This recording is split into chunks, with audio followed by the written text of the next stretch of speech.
ओम गुरुर्ब्रह्मा गुरुर्विष्णु गुरुर्देव महेश्वर गुरु साक्षात् परब्रह्मा तस्मै श्री गुरु वै नमः। आज हमारा जो वीडियो बन रहा है ये शरीर से स्वास्थ्य से संबंध रखता है। मेरे बच्चा मुझे ले जाता है व्यापार के सिलसिले में, जैसे सूरत साड़ी खरीदने गया तो मुझे भी ले गए ये मित्रों। वहां पर जो उनका एक कर्मचारी था उसने आंख पर एक सींक लगा रखी थी।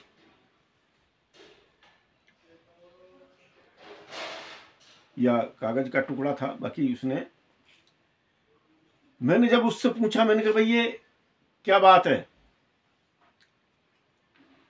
उसने कहा कि साहब ये जो आंख फड़कती रहती है ये बंद नहीं होती, ऐसा कई दिनों से महीनों से ऐसा चल रहा है, लेकिन ये बंद नहीं होती।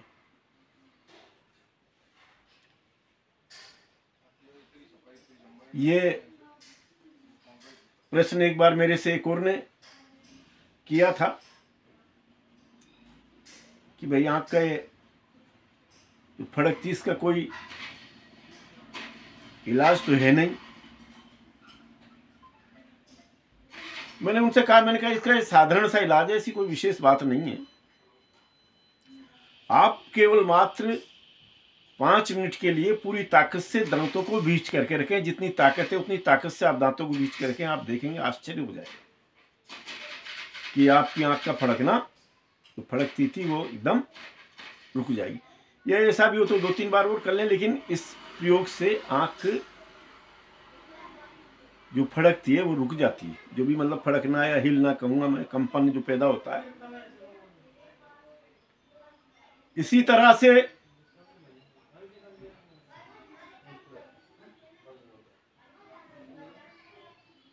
आप पलक का ऊपर नहीं उठने से संबंध है। जैसे कईयों की, हम अभी एक ने मुझे कल शिकायत करी कि उसकी पलक ऊपर नहीं उठती है। जिस जगह पर मैं बैठा था उसने भी कहा कि भाई मेरे भी एक भाई की जो है पलक ऊपर नहीं उठती, उसका नियंत्रण नहीं है ऊपर उठाने में। और कई जगह हमने इलाज करा लिया लेकिन उसका कहीं कोई बैठा नहीं। मेरी तो समझ में आता नहीं कि कहीं पर इन चीजों का इलाज हो। इसका प्रयोग भी मित्रों बहुत साधारण सा है। आपको इसमें थोड़ा समय लगेगा लेकिन आपका यह प्रयोग निश्चित रूप से सफल रहेगा। इसमें आपको केवल मात्र सामने दृष्टि रखनी है और जितनी ज्यादा से ज्यादा देर तक, जितनी भी खुलती आंख आपकी उतनी खोल के रखनी, जितनी ज्यादा से ज्यादा देर तक आप रख सकते हो। और उसका ऊंचा करते हुए जाना आपके लिए 10-15 दिन लगेंगे। इसके बाद में आपका उस पर नियंत्रण चालू हो जाएगा। फिर धीरे धीरे अभ्यास करते रहेंगे अगर, तो आपका पूरा नियंत्रण पलक के ऊपर हो जाएगा। बहुत साधारण सा प्रयोग बताया मैंने। किसी भी उस पर अपन ने केंद्रित कर ली आंख के लिए, जितना देख सकते हैं अपन, यहां तक देख सकते हैं तो अपन को यहीं तक देखना है, जहां तक अपन देख सकते हैं। उसके बाद में धीरे धीरे उसे ऊपर उठाते हुए जाना। 10-15 दिन के बाद में आपको उसमें अभ्यास में उन्नति हो जाएगी। अब मित्रों मैं आप के लिए हृदय के विज्ञान के बारे में भी समझाना चाहूंगा। पहले मैं एक बार और इसका वीडियो हम लोग डाल चुके हैं। हमारे शरीर से पसीना आना, हृदय में दर्द होना, अगर हम पहले से ही सचेत अगर हैं, इसके लिए आपको आपकी भोजन व्यवस्था पर ध्यान देना होगा। आपने अगर कभी गरिष्ठ भोजन किया है शाम को, तो सवेरे जिम भूल करके भी नहीं करें। आप जब तक वो भोजन नहीं पच जाए अच्छी तरह से, तब तक आपको किसी भी तरह की एक्स्ट्रा अतिरिक्त व्यायाम नहीं करना। अगर आपने तले हुए भोजन को आपने किया है, आपकी उम्र अगर थोड़ी ज़्यादा है और अगर आपका मोटापा बढ़ा हुआ, तो बिल्कुल नहीं करें।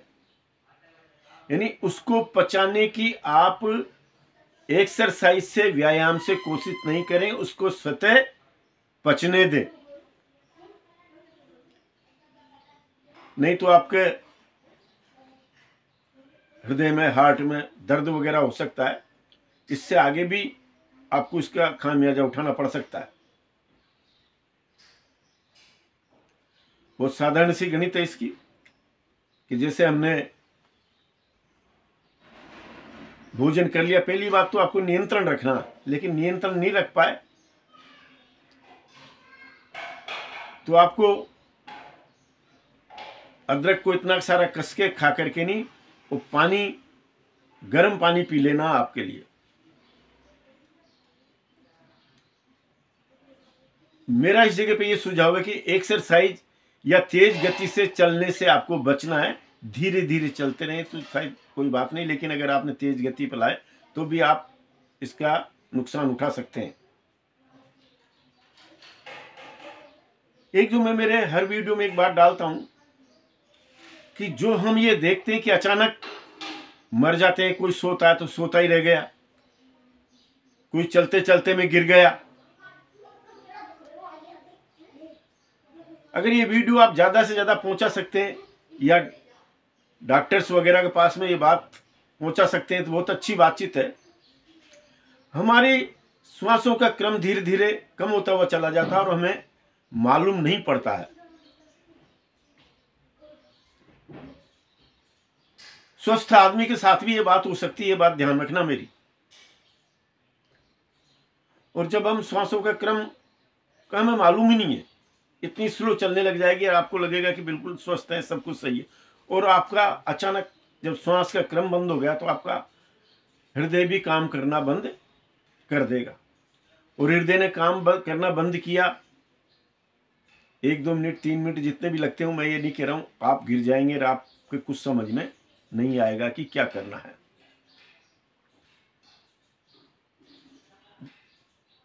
आप डॉक्टर वगैरह के पास में ले जाते हैं, डॉक्टर भी उस छाती को दबा दबू करके पंपिंग करके वही कोशिश करते हैं।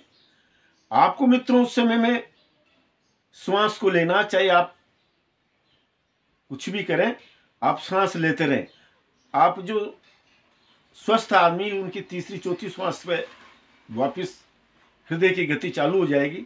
और जो एक्सरसाइज व्यायाम वगैरह नहीं करते उनकी भी हो जाएगी, लेकिन उन्हें 10-15 बार श्वास को लेना।